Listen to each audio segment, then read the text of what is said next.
Hello, friends. My impromptu vacation is over and it's time to get back to objective reporting on the war in my country. I hope you've missed my reports, as I have missed you. Let's start with today's statement by the Russian Defense Ministry about the capture of Dachne, the first settlement in the Dnipropetrovsk region. On the deep state map, it is under the control of the Ukrainian armed forces. Let me remind you that the Russians' entry into Dachne was reported last week. The Ukrainian armed forces officially stated that they had driven the Russians out of there. Today, the Ukrainian command also stated that it controls the village. The Donetsk and Kostiantynivka groups claim that the village is under the control of the Ukrainian army, but Russia is conducting assaults and trying to break through. At the same time, both sides have published footage of the battles for Dachne. Yesterday, the 37th Brigade published a video with a flag. Today, it also states that the village is under the control of the Ukrainian armed forces. In fact, this news could have ended here, if not for the comments of a Ukrainian soldier with the call sign, Muchnoy. I will quote him without censorship. Our soldier writes, "Again, regarding Dachne, you all probably saw how our Marines installed a flag in the village. So, I will explain. Installing a flag in the western part of the house and a quick rollback of 2 lost soldiers does not constitute full control or the presence of our troops in that settlement. You can cheat as much as you like, pull the initiative onto yourself, prove something to someone, but for me, personally, it is useless. If we hang medals on ourselves in this way and do not carry out reform in the army, then there will be a sea of such moments," Muchnoy wrote today. I want to cite another post by Muchnoy, published by him on July 2, when the Russians showed a video with their flag in Dachne and the General Staff of Ukraine denied it. Again, I quote verbatim and without censorship. Muchnoy then wrote that despite the statements of the General Staff, which no one believes and continues to throw dust in the eyes of those who are trying to provide and help the guys at the front. We need to face the truth and learn to forget about physiotherapy sessions at least a little bit during the war and start making firm decisions. We all know perfectly well that the enemy has not abandoned Dachne and continues to develop its offensive towards Novopavlivka along the highway. There is no confirmation of all this, that our guys still maintain control there, except for the enemy's fuss inside the village and attempts to get out from the south to Novopavlivka. And if there is confirmation that our guys are still there, then these will be suicidal sorties, like it was in Bahatur. Remember how first we confirm control, and then these same guys of ours are immediately killed by drones, not letting them get out. For what? Who the hell knows? Many, as always, will perceive this information as unreliable, that this is all bullshit, that I am making this all up, and so on. It's your right, but when the guys on the front line are in one word, and they can't say anything else, then I think it's logical that things are shitty for now, our fighter wrote on July 2. Deep State writes that the Russians captured the village of Piddubne, near the borders of the Dnipropetrovsk region, and advanced to the south near Rivnopil.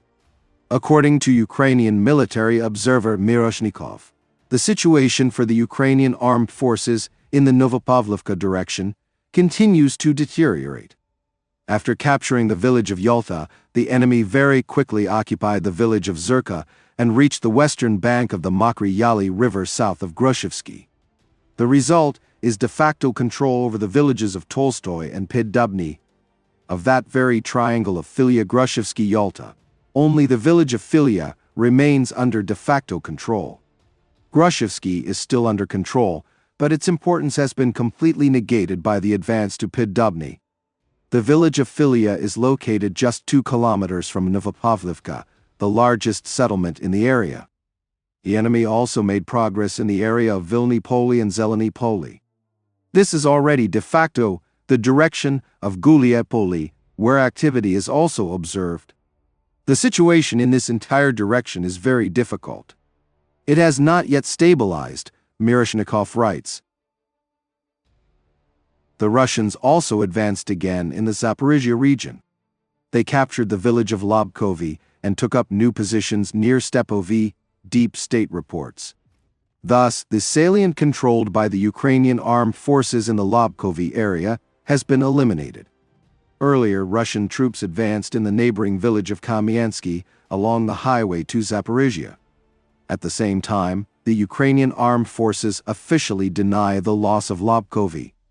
The spokesman for the Southern Defense Forces Voloshin stated that over the past week, there were not even any assaults in the direction of this settlement. The Russian Defense Ministry announced the capture of the village of Bezsalivka in the Sumy region. It is located to the east in the area of Dachne, which Ukrainian troops tried to cut off. Judging by the deep state map, Ukrainian attacks aimed at encircling Dachne took place from the side of Bezsalivka. A gray zone is visible on the map. At the same time, Ukraine did not confirm the losses of the village. The Russians broke through the border in a new area in the Kharkiv region and captured the village of Milivvie. On July 3, the Russian Defense Ministry reported this, and on July 4, the loss of Milivvie was confirmed by the deep state telegram channel. The Russians also attacked the border to the southeast, capturing Stroivka, which is adjacent to an existing bridgehead. What does the capture of Milivvie mean? At the very least, this is an increase in Russian activity in another area, where Ukraine will have to transfer reserves to prevent a further breakthrough. To the southwest of this area, 15 kilometers away, is Filiya Burlak, an important logistics point for supplying the Ukrainian armed forces group near Vovchansk. To the northwest is Vovchansk itself, where in theory it is possible to reach the rear of the Ukrainian troops, and to the southeast is the Dvorichna area, where the Russians are also advancing. Another question is that in order to develop success in all these areas, the Russian army would have to make multi-kilometer breakthroughs, which is not at all predetermined.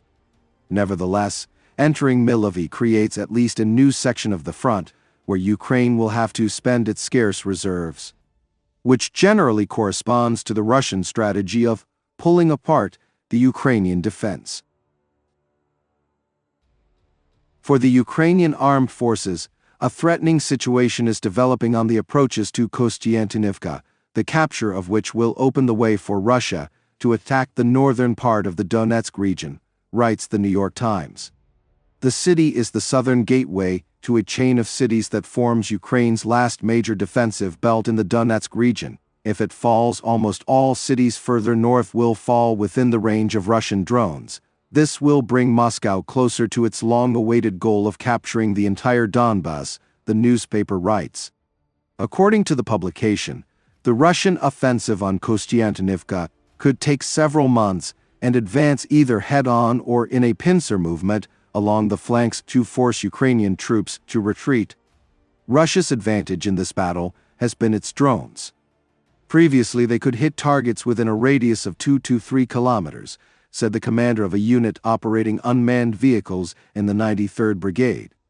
Now they strike every 10 to 20 minutes at a constant distance of 15 kilometers from the front line. Everything within this 15-kilometer zone is destroyed. Russian forces have created a 16-kilometer pocket around Ukrainian troops defending Kostiantynivka, partially encircling them from the east, south, and west. This pocket is completely exposed to fire, and almost every movement of the Ukrainian military is monitored around the clock by drones. This often leaves Ukrainian forces stranded for weeks at a time without rotation or the ability to evacuate the wounded. It's extremely difficult to get supplies in, to rotate troops, to do anything at all, says an officer with the 12th Brigade. Friends, I want to develop and strive for higher quality content, but my 2009 computer does not allow me to do this. If you have the opportunity to help me buy a new computer and make my dream come true, I will be very grateful to you. You will find the link in the description under the video and in the pinned comment. Thank you very much and see you in the next video.